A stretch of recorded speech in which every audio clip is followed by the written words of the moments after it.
Hi, this is Gilles, the radio prepper. This is a channel update. It's August 2019. It might be a little longish, but it's going to be a little bit more personal, and I want to share with you what the future of this channel is going to be. Actually, because I think this channel is as much your channel as it is my channel. But I have noticed that on top of field operation and little adventures, you guys really need practical information. So that's one area where I'm going to try to develop the channel. It's also going to be a little bit more personal because I want to share what my plans are and what did happen before and where we're going basically. I'm doing all this by myself and things are not always easy to say the least. It's taking me a lot of time and money because of course you might not know that, but I spend more money on this channel than it brings me. But it's a passion, so I don't mind that. Radio has helped me a great deal in the past, and I just want to give back a bit, share what I've learned and what works and what doesn't. As you may know, I spent pretty much half of my adult life in Florida, in the United States. And I left on a sailboat in December of 2015. Now I was heading for the Bahamas, and it took me 19 hours to cross the Gulf Stream solo on a boat, sailboat, a Maurice Francis 26. As much as I was living in what I consider pretty much paradise, I was falling into a routine, and every day seemed to be the same as the one before, and I really needed some change, so decided to buy a boat, save up some money and leave for who knows how long and who knows how far. But I didn't get very far. I have to say though, I did leave and I'm very happy about that, and I don't regret doing so. So after 19 hours of driving the boat, basically I ended up on the Bahamas plateau. I couldn't see land, but I threw down my anchor, and that's when I started to get really seasick, really badly. I couldn't eat, I couldn't drink, pretty much didn't drink anything or eat anything for 3 days. I even started to have auditory hallucinations. I thought there were people around the boat talking. I mean, I knew it was, it wasn't real, but I did hear voices, and that was really scary. I mean, not scary, maybe, but something is not quite right when that happens. I'm a perfectly sane guy, I have to say. So the weather was bad at that time. I stayed 2 days anchored there, and finally the weather turned better. I was starting to feel better also, and started drinking some juice from cans, some fruit cans. Felt a little bit stronger, but not 100% basically. I tried to get my anchor out, and I didn't have any automated system to bring back my anchor, and normally I would have no problem pulling it out, but I was so weak that I couldn't do so, and I tried for half an hour, and it was grueling and really, and I couldn't do it. So took my knife out, cut the line, $500 gone. But I had to do that. Also, I had a problem with the not being able to start the engine because there was an electrical problem that the starter wouldn't work, and maybe because of all the motion of the boat with the waves, and I couldn't start it. So I left by sail only, and finally made my way over 2 days to West End, Bahamas. Now entering the port without an engine, that was really difficult, and I tried a few times. I went around as fast as I could, couldn't get in. Called on the radio to get someone to tow me. I couldn't find anyone. So I decided to anchor along the beach. Unbeknownst to me, it wasn't a good spot to do that. But I spent a good night and I had no problem. Next morning I thought, well, maybe I'll try to take my dinghy, which is the small inflatable, with a small 2.5 horsepower engine, and tow my boat into port. It didn't work. The sailboat was towing the dinghy, so basically I had to give up on that, throw my second anchor, so a smaller anchor, and go take my dinghy and go to check out with the customs and immigration in the Bahamas. After that, I felt much better. I was pretty hungry, so I went to the restaurant, had a good meal, and then decided to go to the bar and get out my laptop and send messages explaining, telling my friends that basically I was fine, my family, And so I did that. It was getting dark around 5 p.m. and at about 5:30, 5:45 I decided to get back to the boat. Took my dinghy, went back out, and that's when the boat wasn't there. Basically the anchor, which was too small, was not on good ground. With the Gulf Stream, which is a very fast current, the boat got swept away basically, and it was never found.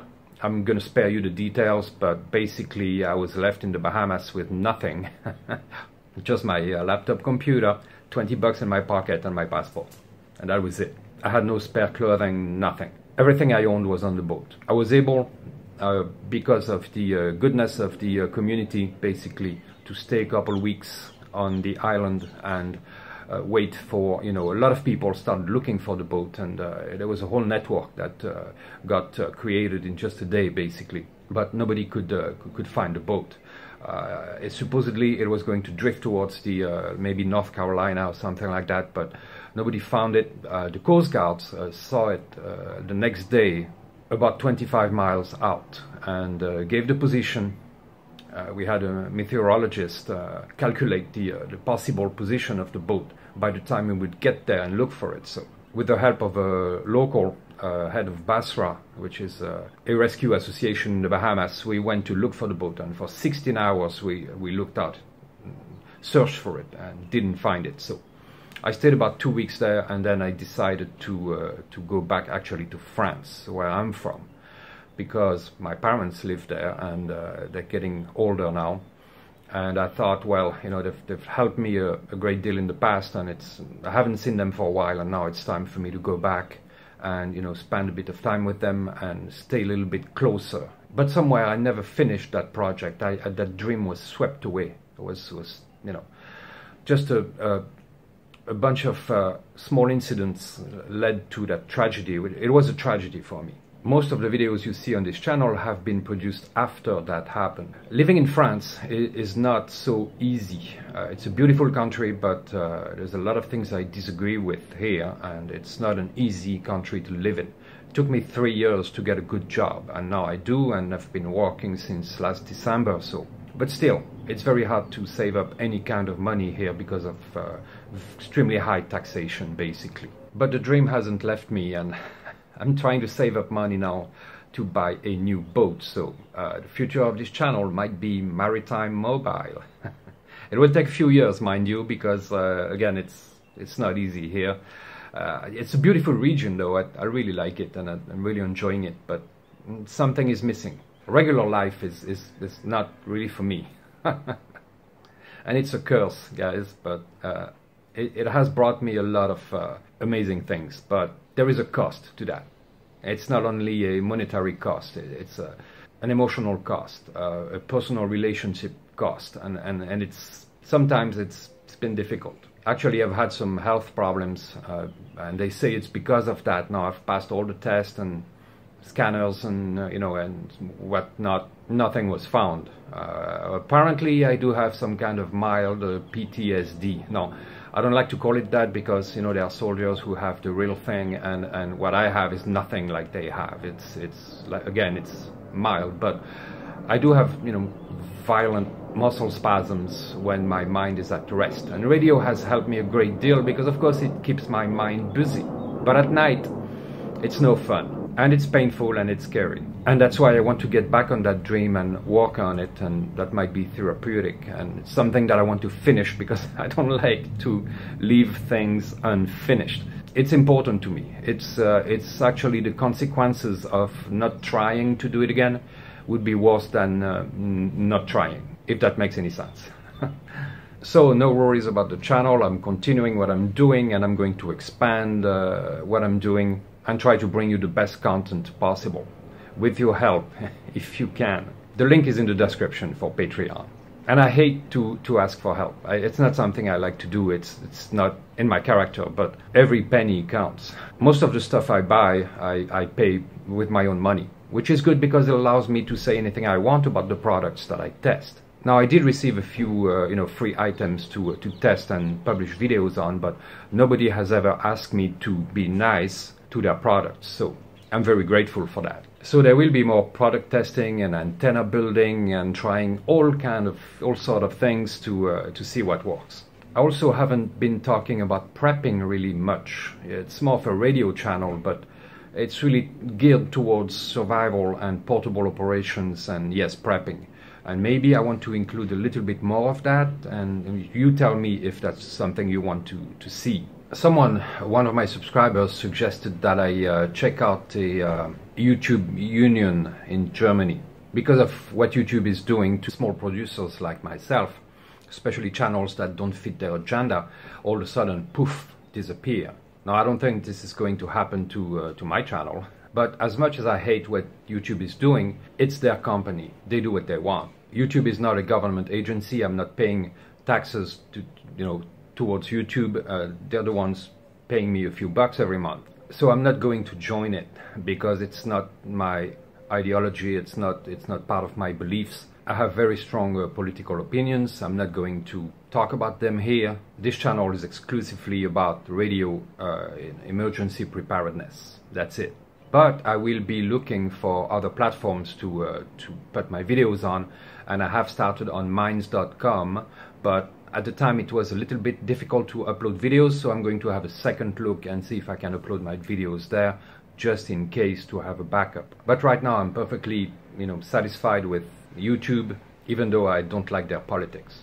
I'm not doing this for money, so it doesn't matter as much to me compared to other people who make a living out of YouTube, but I don't. And maybe that will change, I don't know, but it's not my goal.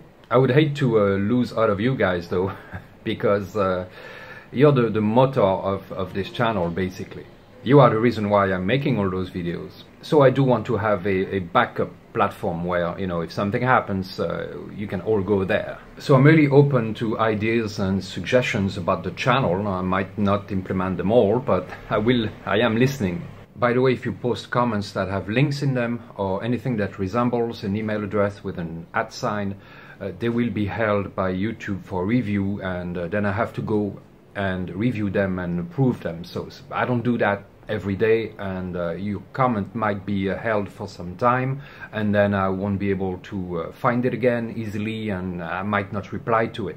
But so far I've been able to reply to practically all comments posted on the channel. So I'm going to add a little bit more practical information to the channel, a little bit of theory, but not too much.